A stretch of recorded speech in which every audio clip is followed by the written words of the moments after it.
Señor.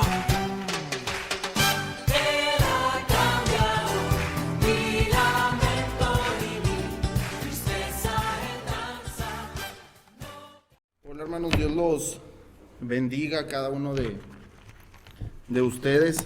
Se siente extraño venir a la iglesia, y de hecho le decía a Misael en la mañana que se siente un poco extraño, está solito, está raro, ¿no? O sea, no sé, mi cerebro tiene los recuerdos y tengo muy grabado un recuerdo del hermano Paco. Me acuerdo que él cuando alababa, él brincaba y él se movía, y el Señor lo usaba para su alabanza, y era hermoso recordar esos momentos. Recuerdo también, en mi mente está el pastor, está el hermano Raúl, está la hermana Margarita, claro que sí. ¿Quién más está que mi cerebro relaciona a gente así, ¿no? Entonces, pues este tema, hermano, de la pandemia, pues nos ha orillado a usar nuevas tecnologías. Una es esta que estamos nosotros usando aquí, que es tema del Zoom. Ya ahorita están saliendo una infinidad de aplicaciones para hacer videoconferencias, para hacer videollamadas, para estar más cerquitas de esas personas que amamos, y que al final de cuentas pues, siempre se ocupa esa comunicación, ¿no? Entonces, le doy gracias a Dios porque el Señor usa a gente que le gusta ese tipo de situaciones, y que el nombre de Dios se glorifica con todo esto. Entonces, primeramente, hermanos, antes de empezar con el mensaje, quiero felicitar a todas las mamás de aquí de la iglesia, y también las futuras mamás. No les adelanto nada, pero quizá algo haga el Señor conmigo en este año con respecto a eso, y con Denise. Pero quiero felicitar a todas las madres, quiero decirles que el Señor está con ustedes, que el Señor ha depositado en ustedes poder en temas de la familia. Ahorita lo vamos a ir a ver con la madre de Moisés, que es Jocabet, pero específicamente quiero saludar a todas las madres que a pesar de que quizás sus hijos no vayan por el tema de la pandemia, quizá porque sus hijos estén en otra ciudad, como es mi caso, mi madre está en Gómez Palacio. Ya le hablé a mi madre en la mañana. Goce a sus hijos, disfrute a sus hijos. Una llamadita: hijos, si ustedes todavía tienen a su madre y no está con ustedes, llámenle: ¿cómo estás, mamá? Disfruta tu día, mamá. Y luego, cuando pase eso, ya nos visitamos, ya hacemos la carne asada, que sea XYZ, ¿no? Entonces, quiero primeramente felicitar a eso. Yo no sabía de lo de Cata. Cata, muchas felicidades por tu cumpleaños, hermana. También usted es muy especial para mí, hermana, y usted lo sabe. Cuando yo llegué aquí a Monterrey, mi corazón siempre va a estar agradecida con usted, y usted sabe el por qué. También hay mujeres en mi vida que me marcaron. Una de ellas es la hermana Noemí, la esposa del hermano Paco, que también siempre las voy a tener en mi corazón. La hermana Angélica, no se diga. La hermana Virginia, no se diga, que son madres, y que ellas en algún tiempo en la vida me vieron como su hijo, y eso es algo maravilloso, que aunque pasen los años, aunque pasen las épocas, eso nunca se va a olvidar. Y eso es algo que quizá cuando mis hijos crezcan, quizá cuando mis nietos estén, yo les voy a decir: un día, hijos, cuando yo llegué a esta ciudad, hubo mujeres siervas de Dios que me ayudaron a mí. Y quizá el ministerio que Dios me pueda tener ahora, quizá a lo que Dios nos ha llevado el día de hoy, se debió a que el Señor utilizó a esas mujeres para bendecirme a mí. Entonces, gracias, hermanas, por eso. Pero antes de empezar el mensaje, quiero que primero oremos y también demos las gracias al Señor por nuestras madres. Oremos, hermanos. Padre nuestro, Señor, te damos gracias por tu amor, por tu misericordia en esta mañana, Señor. Padre, nos disponemos a compartir tu palabra, Señor. Te pido que tu Santo Espíritu, Señor, descienda en este lugar, Señor, pero también en cada uno de los lugares donde están mis hermanas, Señor, con sus hijos, con su esposo, con amigos. No sé con quién estén, Señor, pero te pido de que el mensaje trascienda a cada una de sus familias, Señor. Que tu Santo Espíritu, Señor, se mueva grandemente en el corazón de mis hermanas, Padre, y todo sea para honra y para gloria tuya, Señor. También festejamos en este día y gracias, Señor, el privilegio que me das de compartir tu palabra en el Día de la Madre, Señor, porque sabemos que en esta iglesia, Señor, hay madres de oración, Señor, hay madres que temen a ti, Señor, hay madres que trabajan y hay madres, Señor, que lo hacen porque quieren honrar tu nombre, Señor, porque te aman, mi Dios. Te lo pido, Señor, te lo ruego en el maravilloso nombre de nuestro Señor Jesucristo. Amén y amén. Bueno, hermanos, el día de hoy los invito vamos a estar meditando un poquito en el libro de Éxodo. En Éxodo 2, y empezamos con esto, ¿no? Mucha gente, o principalmente en las iglesias, o inclusive personas que no conocen del cristianismo, saben quién fue Moisés. Moisés fue el libertador del pueblo de Israel, pero quizá el protagonismo se lo lleva Moisés por lo que el Señor hizo con él de liberar al pueblo. Pero los que también llevaron un protagonismo de eso fue María, la profetisa, que era su hermana mayor, y también Aarón. Llevan una parte, que eran hermanos, llevan una parte de ese protagonismo en la historia. Pero muy pocas personas saben quién fue Jocabed. Jocabed fue la madre de Moisés, fue la mujer que, así le titulé este mensaje, fue la mujer que desafió los decretos. Bueno, está muy largo, pero fue la mujer que desafía. Jocabed desafió los decretos de un faraón, que ahorita lo vamos a ir desmenuzando todo. Son varios versículos, espero no tardarme tanto, donde esta mujer, por su fe, cuidó, escondió, y al final de la historia dio a un libertador, que fue el que sacó el pueblo de Israel, ¿no? Porque el Señor se lo prometió a Abraham, que ahorita tocamos ese tema.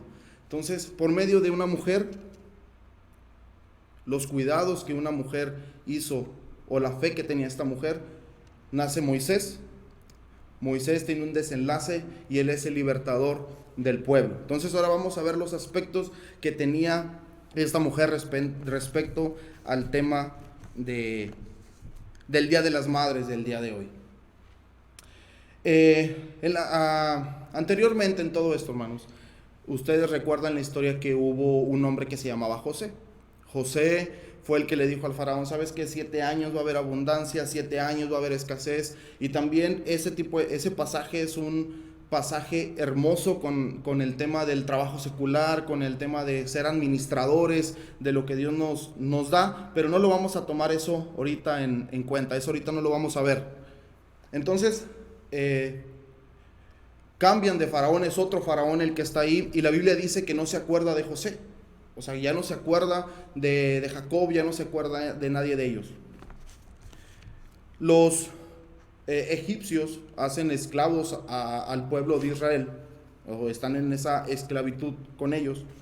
El pueblo de Israel trabajaba con ellos, y a Faraón le dio hasta cierto punto temor, o empezó a ver en toda su administración de que él miraba que el pueblo de Israel se estaba multiplicando, el pueblo de Israel estaba creciendo. Entonces llegó un momento donde el faraón dice: oye, si ellos siguen creciendo, va a llegar un momento donde ellos se van a levantar, se van a venir contra nosotros los egipcios y podemos perder. Entonces lanza el primer decreto que hace Faraón, que fue más trabajo al pueblo de Israel. ¿Qué hace Faraón? Le dice quizá a sus soldados, le dice quizá a las personas que estaban ahí, que vayan con mano dura al pueblo de Israel y que sean más duros con ellos. ¿Para qué lo hicieran? Para que ya no procrearan, para que ya no fuera así. Eso trayéndolo a nuestra vida, hermano. Afuera hay muchas dificultades que ahorita están prohibiendo que muchos de nosotros o muchas personas no querramos tener hijos. Ahorita ya hay muchos movimientos afuera que yo he escuchado que dicen: ¿cómo se supone que vas a traer un hijo al mundo estando la homosexualidad en la puerta de mi casa? ¿Cómo se supone que tú quieres traer un hijo al mundo cuando se están disputando las economías mundiales, cuando entre países poderosos se están enfrentando? ¿Cómo se supone que tú vas a hacer esto? ¿Cómo piensas que va a haber o quieres tener hijos en una situación así? Bueno, Jocabed desafía eso que ese decreto que hace Faraón, y ella tiene a su primer hijo. Su primer hijo es María, ¿no? María la profetisa que más adelante viene y es conocida así, tiene a su primer hijo. Entonces la Biblia dice, y eso me emociona mucho, que la Biblia dice que el pueblo de Israel se empezó a hacer más grande y más grande y más grande y más grande. Entonces el decreto que había hecho Faraón no estaba sirviendo del todo. Entonces le va y ya dice, bueno, ¿qué más haremos? Va y le habla a las parteras, y esas parteras, ¿saben qué? Vengan y les voy a dar una encomienda. Todo, cuando ustedes vayan a hacer el servicio para el tema del parto, si ustedes detectan que es un hombre, mátenlo. Ustedes tienen toda la autorización mía de matarlo. Si es una mujer, tiene que vivir. Ok, ahí viene un desenlace de la historia que no nos vamos a meter ahorita, donde estas mujeres tuvieron misericordia y demás, que ahorita no lo vamos a tocar porque ese es otro punto maravilloso de eso. Entonces, el faraón lanza el siguiente decreto y desafía Jocabed otra vez a Faraón. Y Jocabed tiene a su segundo hijo, que es Aarón, que ya en la historia más adelante pues vemos qué fue lo que hizo Aarón y hasta dónde llegó todo el trabajo de Aarón, ¿no? Entonces lanza el segundo. Pero maravilloso nuestro Dios, hermano, que el pueblo de Israel seguía creciendo y seguía creciendo y seguía creciendo y seguía creciendo y creciendo y creciendo. Y dice Faraón, ¿saben qué?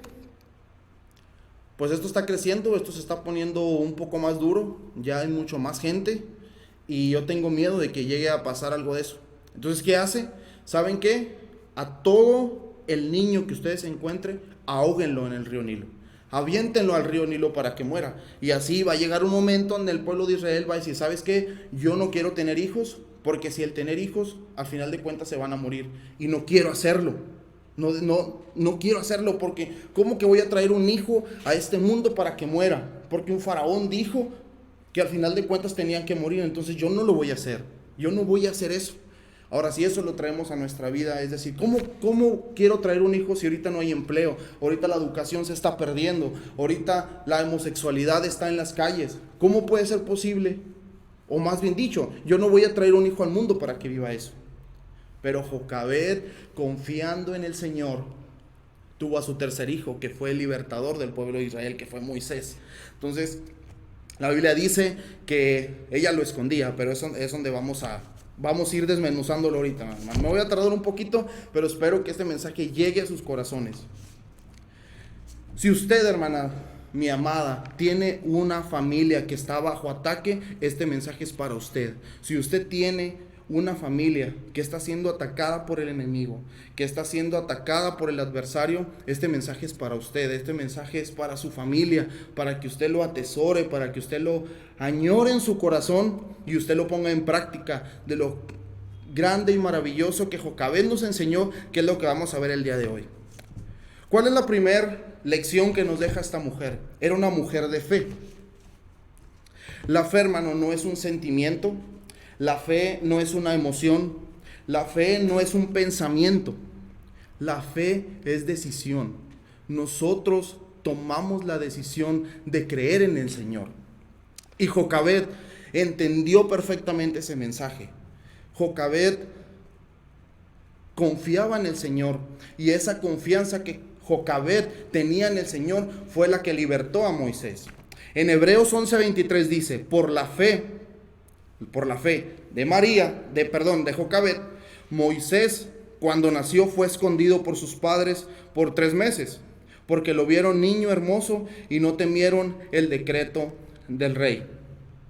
Eso fue algo maravilloso que hizo la madre de Jocabed, una mujer, una madre. Cuando Jesús nos enseña el tema de la fe, ¿a quién usó? A una madre. Cuando Lucas 18 nos habla acerca de la oración persistente, ¿de quién era? De una viuda, quizá era madre, pero era una mujer. Yo, hermanos, Eric Silva, siempre he considerado y siempre he sentido que las mujeres son una parte crucial en toda la administración de la iglesia y en toda la administración de la familia. Yo siempre he considerado de que la madre bien plantada en la fe del Señor, que obedece al Señor, acarrea bendición a su vida. Y Jocabed estaba haciendo algo así. Otra madre que viene a mi mente, que también trascendió todo esto, fue la madre de Jesús. ¿Quién fue la que le empezó a decir a Jesús, oye, ya no hay vino? No hay vino. Sí, mujer, pero ¿qué tienes contra mí? Pues no hay vino y ustedes hagan lo que dice él. Era la fe de una madre con Jesús, y al final de cuentas ya todos saben la historia de que el Señor convierte el agua en vino, ¿no? Y se hace un desenlace maravilloso ahí de cómo el Señor, cómo la fe de su madre, la fe de María, a través de ella, pues el Señor hizo ese milagro. Ahora, madre, el Señor ha puesto en ti una fuerza sobrenatural que nosotros los hombres no tenemos. Dios te ha puesto a pelear por los tuyos. Dios te ha puesto, Jocabed estaba peleando porque dice la Biblia que Jocabed escondía a Moisés. Entonces, el Señor te dio a ti un poder para defender a los tuyos, para defender a tus hijos, para defender a tus nietos, para defender a tu esposo, para defender a tus siguientes generaciones. El Señor a ti te dotó de cosas para que tú trasciendas en la vida. Y fue lo que hizo Jocabed. Tú tienes que enfrentar la adversidad como lo hizo esta mujer, y ahorita vamos a ir más adelante qué es lo que significa eso. Mi amada, tú no naciste en temor, tú no naciste para tener temor, tú naciste para salir, tú naciste para enfrentar la adversidad y enfrentarte al enemigo, como Jocabed lo hizo con Faraón. Y eso es algo maravilloso, mi amada, que solamente le podemos agradecer al Padre por eso. Ya no que porque voy a llorar, hermanos, pero ya no voy a decir nada. Algo que a mí también me gusta de este pasaje, hermanos, es de que al inicio del mismo, dice, un varón de la familia de Leví fue y tomó a mujer de la hija de Leví, la que concedió y dio a luz un hijo, y viéndole que era hermoso, le tuvo escondido por 3 meses. Bueno, dice la Biblia que era una familia de Leví. Ahora, la familia de Leví fue una de las únicas que Jacob no bendijo, ¿sí? Bendijo a todos los demás, o a algunos de todos los demás, pero no a ella. Entonces a mí me hace mucho sentido lo que dice en la Escritura con respecto a esto, ¿no? Entonces, si tienen su Biblia, abran su Biblia en el capítulo 49 y vamos a leer del 5 al 7. Entonces es para ver nada más esa referencia. Génesis 49 del 5 al 7. Dice, Simeón y Leví son hermanos, armas de iniquidad sus armas. En su consejo no entre mi alma, ni mi espíritu se junte en su compañía. Porque en su furor mataron a hombres, y en su temeridad desjarretaron toros. Maldito su furor, que fue fiero, y su ira que fue dura, y los que apartaré en Jacob, y los esparciré en Israel. Ellos no tenían quizá esa bendición de Jacob, quizá ellos no tenían eso que había pasado. Pero Jocabed, la fe que tenía este hombre hacía que no importara su pasado. Dice, quizá mis antepasados no vivieron del todo bien, quizá las personas que vienen atrás de mí no tienen ya, a lo mejor no tenían eso con Dios, y pues eso no determina nada. Yo confío en Dios, yo confío de que ese Dios del cual escuché que Abraham hablaba, eso ya no me interesa el pasado. ¿Qué nos enseña esto, hermana? Usted, cuando viene al Señor Jesús, usted su pasado ya lo debe de olvidar. Su pasado ya debe de quedar atrás, como esta mujer que ya su pasado quedó atrás, ya todo fue hecho atrás, y ya el pasado ya no le importaba. Entonces el pasado que usted tiene, si a usted la maltrataron, si a usted la ultrajaron, si a usted le hicieron algo que no debían hacerle, quizá en su niñez, quizá en su juventud, quizá pasó algo, eso déjelo en el pasado, hermano. Déjela en el pasado, hermana, y tenga fe de seguir confiando en el Señor siempre. Entonces, Jocabed era una mujer de fe, grandemente de fe, sin importarle su pasado, sin importarle quién era. Y es una mujer que nos enseña grandemente de esto. Esa es la primera lección. Espera, permítame. Algo que también a mí me llama mucho la atención es que Jocabed, a pesar de que tuvo sus hijos en un ambiente adverso, quizá adverso, lo pudiéramos decir así, Jocabed tenía dentro de su ser que sus hijos eran una bendición. Cuando tú tus hijos sientes o los tratas como una bendición, la bendición trabaja en ellos. O sea, cuando tú como madre sientes que tus hijos son una bendición, tú te preocupas por ellos, tú estás con ellos, tú los cuidas, tú los alimentas, tú los vistes, tú los instruyes en el Señor, tú los llevas a la iglesia, tú les enseñas cuáles son los lineamientos del Señor. Y Jocabed hacía eso porque la Biblia dice que lo escondía, lo protegía de eso. Y Jocabed decía, en medio de la adversidad, en medio del problema, en medio de lo que sea, mis hijos son una bendición que solamente viene del Padre en este tema. Entonces, eso se los quería compartir. El primer aprendizaje era la fe. El segundo aprendizaje que tenemos es la estructura. Ya se andaba cayendo esto aquí, hermanos, espérenme. La segunda es la estructura. Esta es algo maravilloso también, este tema, hermanos. Jocabed, cuando escucha el decreto de Faraón con el tema de que todos los niños los ahoguen en el río, pues obviamente la fe de ella la hizo actuar y hizo ver qué hacerlo, ¿no? Entonces, ella, dice la Biblia, que se fue a hacer como un tipo de canastita. Para no decirles una cosa que ya se me cerró acá. Dice, y no pudiendo ocultarle más tiempo, tomó una arquilla de juncos y la calafateó con asfalto y brea, y colocó en ella al niño y lo puso en un carrizal a la orilla del río. A ver, hermanos, ahí va. Jocabed no podía, ya llegó un momento en la vida donde Jocabed ya no podía esconder a Moisés. Quizá el niño, dice la Biblia que tenía 3 meses, quizá el niño empezó a crecer, quizá el niño empezaba a llorar, no sé, algo pasó, pero dice que llegó un momento, quizá el faraón mandó más ejército o más personas para que estuvieran en el pueblo de Israel, y si alguien estaba escondido, supieran dónde estaba, no lo sé nada. Nomás lo único que sé es de que este niño llegó un momento donde ya no lo pudieron esconder más, ya no pudieron hacer más por este niño, y esta mujer va al río. Más bien dicho, el material, lo que era el junco, lo que era todo el tema de la brea y demás, son materiales que salen del río. Entonces esta mujer va, agarra materiales del río, hace algo y lo manda, ¿no? Y quiero leerles algo. En otras palabras, lo que Satanás quiso establecer como herramienta de muerte para el hijo, esta mujer lo convirtió en herramienta de salvación para su hijo. ¿Qué trato de decir con esto, hermanos? A veces Satanás va a venir a quererle arrebatar a sus hijos. A veces Satanás va a querer venir a su vida. Pero esta mujer nos enseña de que aún así, cuando venga Satanás, nosotros debemos de acomodar todo para nosotros poder enfrentar a Satanás.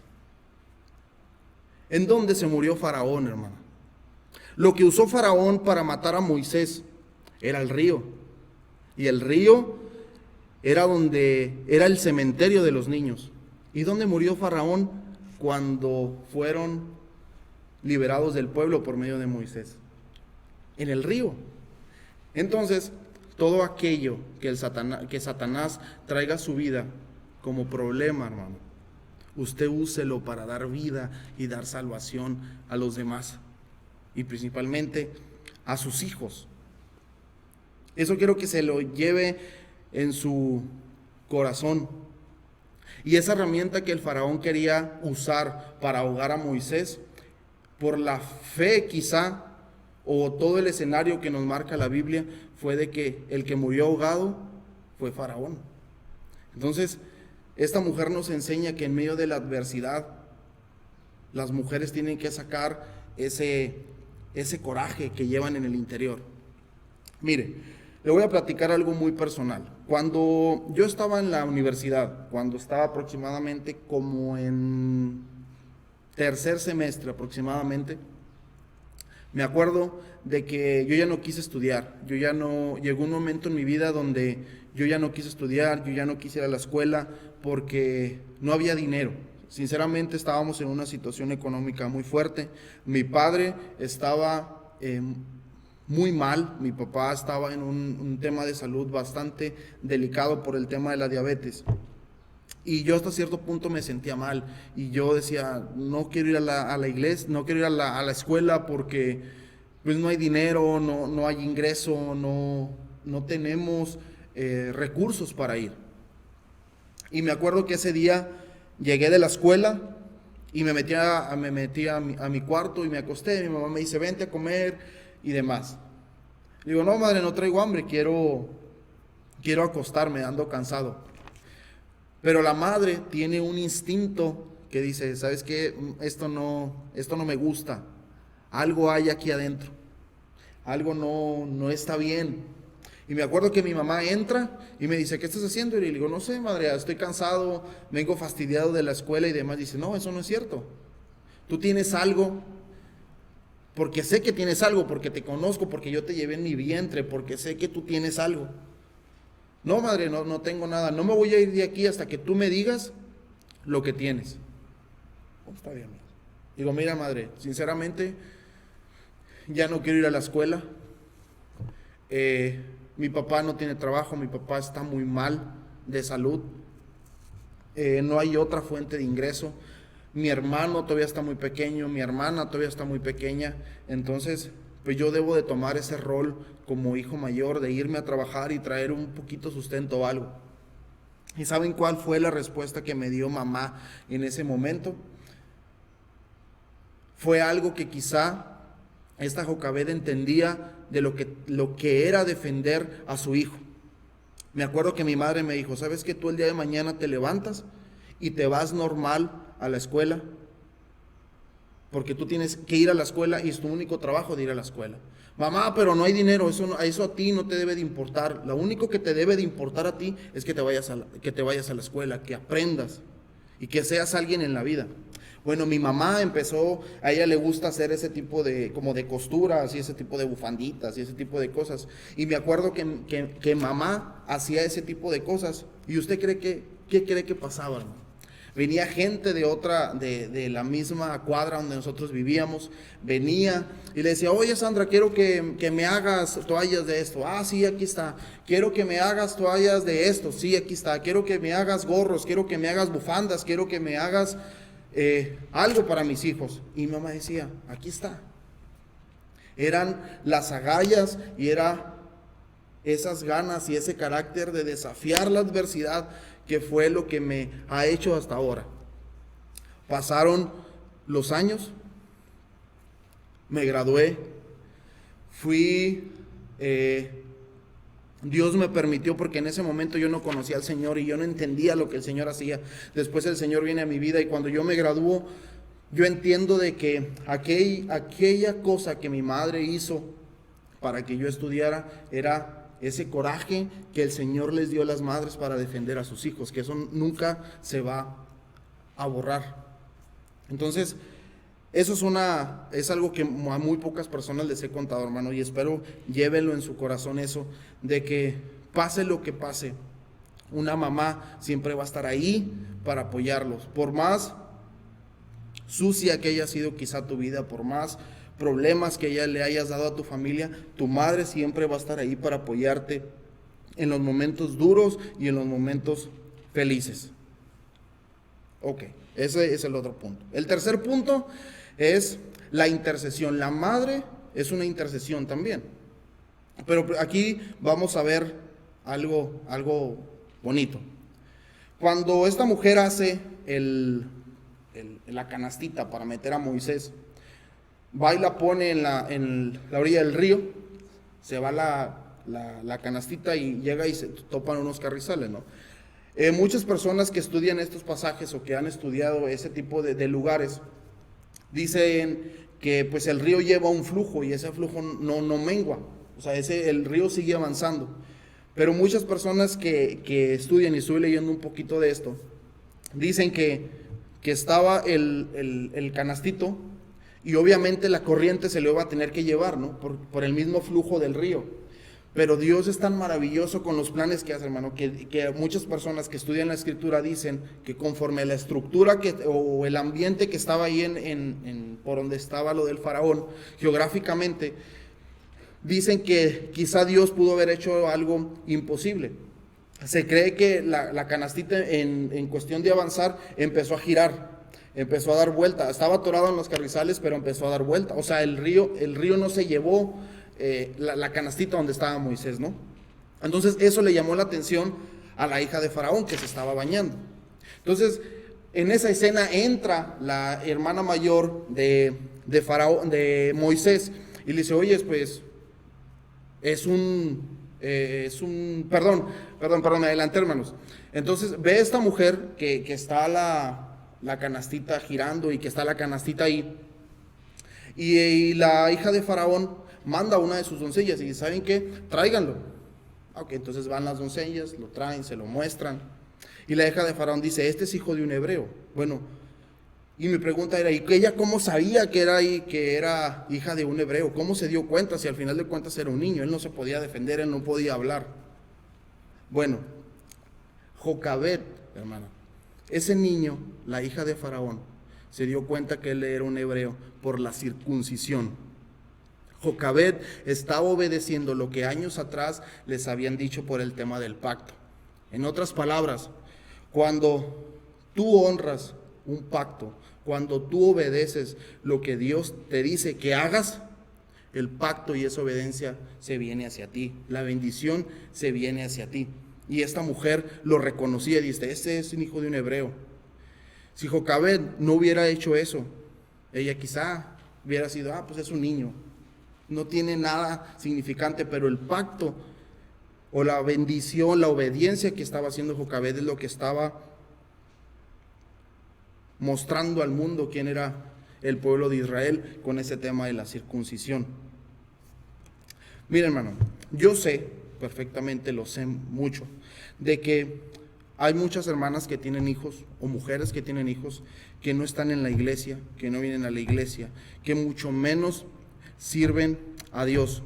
Pero si usted obedece, si usted está ahí, si usted está trabajando, si usted clama con esa voz, como esta mujer le dice a la hija de Faraón: pues ¿quieres que busque a alguien para que críe al niño? Y ella le dice: sí, ve y hazlo. Bueno, esta mujer, la mamá de Moisés, la hermana de Moisés, la mayor, va y le lleva el niño otra vez a María, se lo regresa a Jocabed. Entonces, ¿qué nos enseña esto? Que ustedes, hermanas, tienen aquella voz del cual no clama. En otras palabras, ustedes tienen el poder de levantar la voz de aquel hijo que no se congrega. Ustedes tienen la voz de levantar la voz de aquel hijo que no quiere nada con Dios. Ustedes tienen la voz de clamar al Señor, de que sus hijos estén dentro de la voluntad de Dios, de que sus nietos estén ahí, de que su esposo, de que sus generaciones trasciendan. Ahora mi pregunta es, y a mí me encanta hacer preguntas en este tipo de cosas: ¿qué tipo de voz estás usando en tus generaciones? ¿Estás utilizando una voz de llamarle quizá estúpidos a tus hijos, mensos a tus hijos? Quizá de decirle a tus hijos: ¿sabes qué? Viniste a amargarme la vida, no estabas en mis planes cuando tú nacieras. ¿Qué tipo de voz estás usando, mi amada, para tus hijos? ¿Tú estás siendo una voz de edificación para tus hijos, o tú estás usando una voz que en ocasiones queremos que nuestros hijos vengan a los pies del Señor? ¿Y sabes quién es el principal testimonio en la casa? Papá y mamá. Si tus hijos no ven eso en ti, lo pueden ver en otra gente y esa gente puede venir a la iglesia, pero principalmente todo eso lo deben de ver en ti.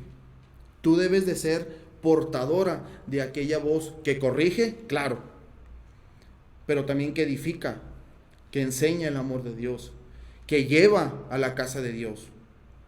Entonces, tú en tu ser, analízate qué tipo de voz estás utilizando en tus hijos. Sé que es algo muy duro, hermanos. Sé que es algo que no se digiere muy sencillo. Hubo momentos en mi vida donde mi madre me dijo cosas que se quedan aquí. Y también entiendo la situación de que mi madre no conocía nada del Señor, de que mi madre no entendía todo este tema hasta que lo conoce al Señor, hasta que se bautiza en el nombre del Señor. Ella entiende y ella, mi mamá, dice: hijos, perdónenme por lo que hacía, no sabía, quizá era ignorante en ese tipo de cosas, hermana, pero usted y yo sabemos qué es lo correcto y lo incorrecto delante del Señor. Ahora, ¿en qué estás gastando también el tiempo a tus hijos? Le estás dedicando tiempo, le estás dedicando de que tus hijos oren contigo, le estás dedicando que tus hijos vayan a la iglesia contigo. O dices: bueno, pues no trae ganas, no quiere ir, pues que no vaya, pues no pasa nada, vamos luego. O eres de que: ¿sabes qué, hijo? Tenemos que ir a la iglesia, tenemos que ir con el Señor, porque tú eres una bendición del Señor, porque tú fuiste escogido por medio del Señor y tú tienes que asistir. Eso se lo dejo para que se queden con eso ustedes en su casa, hermanos. Permítanme, ya voy a terminar, ya voy a terminar. Algo que a mí me pone a pensar mucho, hermanos, es de que hay muchas mujeres últimamente con todo este tema del homosexualismo y todo este tema, que yo lo considero, Eric Silva, que es una tontería, es una, permítame la expresión, pero es una estupidez aprobar el tema del aborto. He escuchado lastimosamente en mi trabajo a compañeras, a homólogos, igual que un servidor en la compañía, porque es principalmente donde estoy el mayor tiempo de mi trabajo, donde aprueban el tema del aborto. Es un tema muy delicado, hermanos, porque aunque ellos dicen: yo tengo el poder, dicen, no ellas, yo tengo el poder de hacer conmigo lo que quieran, sí, pero ante la Biblia eso se llama asesinato, y el asesinato tiene consecuencias. Entonces, a mí me da mucha tristeza ver cómo el modelo que el Señor quiere de las mujeres, que sean íntegras, que sean unas mujeres de bien, cómo eso se está corrompiendo, cómo el alejarte del Señor lo corrompe.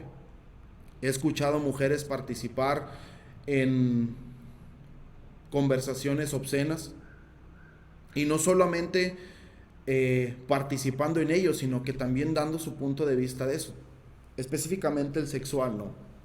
Yo siempre he estado, mi madre, hablando de las madres, mi madre siempre me inculcó algo y que jamás en la vida se me va a olvidar, y espero que si no lo inculcaron en sus hijos, háganlo, hermanos. Mi mamá siempre, desde muy chico, yo fui muy duro.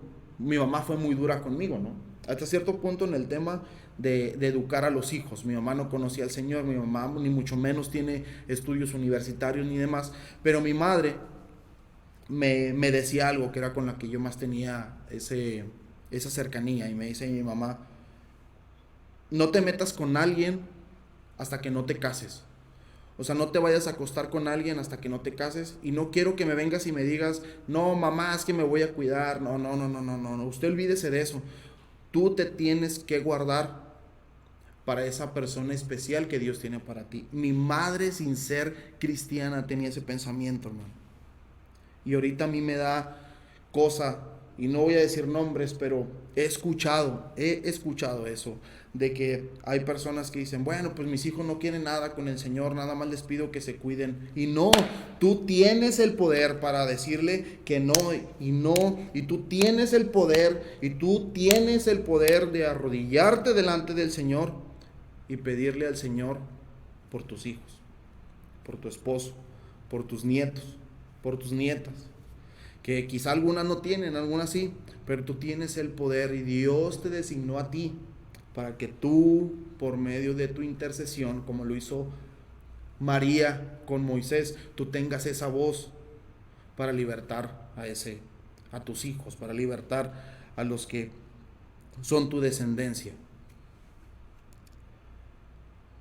Hay algo que a mí ayer que estaba meditando en esta palabra, hermana, y con esto quiero retirarme, agradeciéndoles por el tiempo que me escucharon. Ayer que yo estaba leyendo por la mañana, en la tarde, estaba leyendo este pasaje y yo le decía al Señor, oye Señor, pero ¿por qué le hablaste a Moisés en una zarza? O sea, entiendo que le hablaste en una zarza, entiendo que era un ángel cubrido en fuego entre en medio de una zarza y no se consumía. Eso lo entiendo perfectamente y eso es un milagro y sé el significado que tiene cada uno de esos, cada cosa de esas.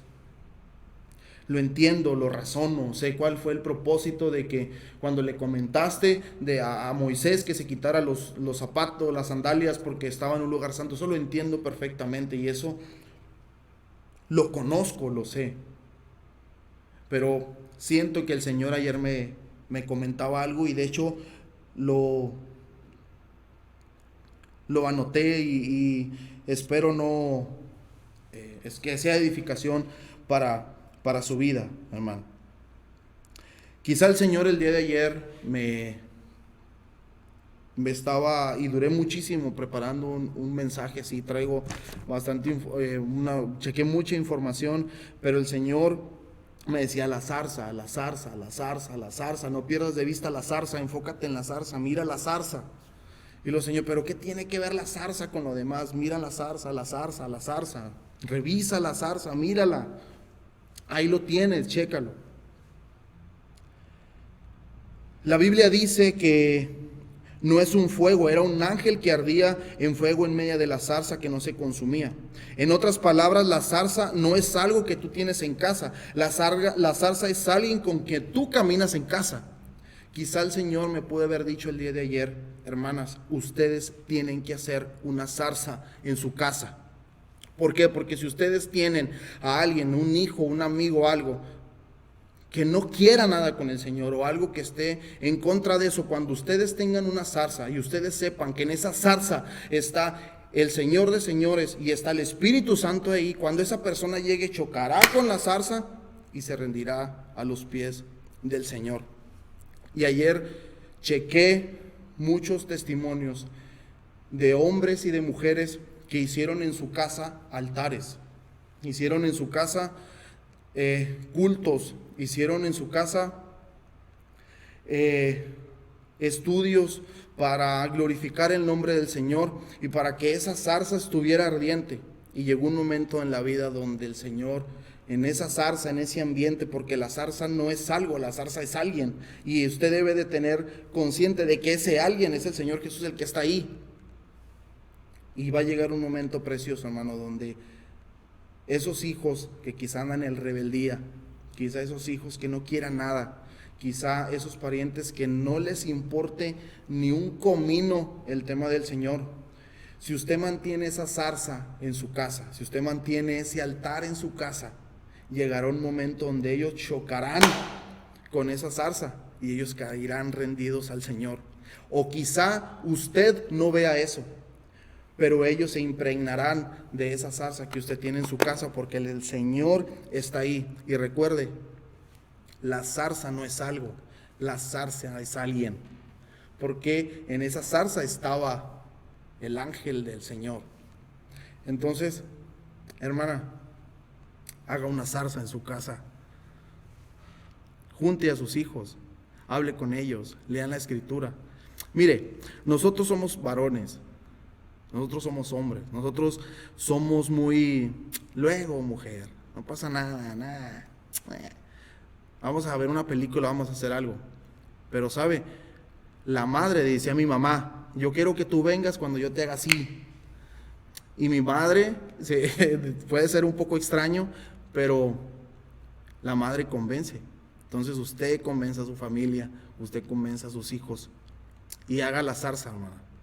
Haga un altar, dedique tiempo al Señor. Y si sus hijos no quieren nada, ore por ellos, porque tarde o temprano esa zarza los chocará. Y la fe que tenía una mujer, Jocabet, grábese esto, tuvo a luz un niño que pasando los años fue el libertador del pueblo de Israel. Entonces, llévese eso de tarea, atesórelo en su corazón y lea el pasaje, porque Dios va a traer bendición a sus vidas. Entonces, Dios me las bendiga más, Dios me las guarde hoy en su día. Extraño pues no verlas en la iglesia, pero yo sé que están bien. Este tema de la cuarentena, hasta de cierto punto he leído, ya se va a terminar, ya está, algunos negocios van a abrir, pero también puede pasar el otro extremo. Pero recuerden que la crisis que tenía Jocabet no la tenía dentro de su casa, venía de afuera. Entonces ahora nosotros, la crisis que tenemos no está en nuestro hogar, viene de afuera. Pero la fe de esta mujer, la fe de Jocabet, hizo vencer, hizo doblegar a la crisis que venía de afuera por la fe de ella. Entonces, tenemos tarea con eso, ¿no? Dios me las bendiga, Dios me las guarde y cualquier cosa, aquí estamos. Gracias, hermanos.